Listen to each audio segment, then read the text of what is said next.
One of the components of President Obama's governing philosophy is transparency.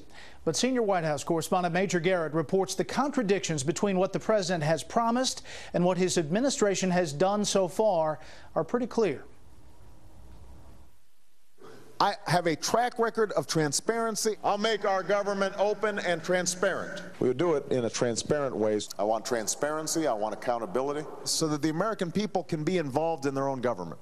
It wasn't the biggest word on the campaign trail, that was change, but transparency was a big part of the change Mr. Obama promised to bring to the White House. And from the president's vow on his first full day in office, I will also hold myself as president to a new standard of openness. Reporters have tried to keep the windows on government open. And in terms of transparency, why didn't you show the world this? A lot of the discussions were behind closed doors. The taxpayers probably would like to know more about it. He doesn't believe in transparency? Okay. 50 days into his administration, how is the president doing on transparency? Have they done it right on every occasion? Clearly no, but at 50 days in, it's too early to really give them a grade on transparency. They seem to be making an effort. The White House argues it's opened up serious policy discussions to the public, such as summits on fiscal responsibility and health care reform. The White House even sent streaming video to the White House website. It also created a separate website to track stimulus spending. But it's violated a campaign promise to post bills ready for signing on the web 5 days before they are signed.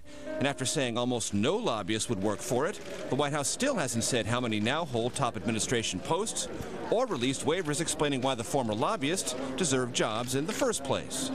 But the biggest transparency battle is yet to come. Will the public ever learn which banks received bailout billions and how much the government paid for certain assets? Vermont Independent Bernie Sanders recently demanded that Federal Reserve Chairman Ben Bernanke lift the veil. Tell us who they are. No, because the reason that is counterproductive and will destroy the value of the program is that banks will not come to the... Isn't that too bad? Treasury Secretary Tim Geithner has promised to open up the bailout process, but like the Fed, Treasury doesn't want to name banks. Watchdog groups say this is an acid test for Mr. Obama's commitment to transparency. It's taxpayer dollars, and we as taxpayers then have a right to know where that money is going. And I just can't understand why there should be any secrecy about that. A top Treasury official recently told Congress the department could not adequately price the assets it bought in the first phase of the bailout.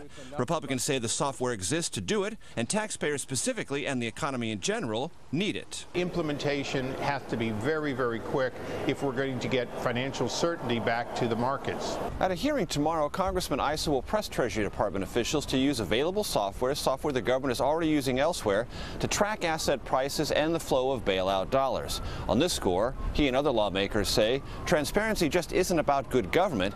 It may hold a key to reviving the economy. At the White House, Major Garrett, Fox News.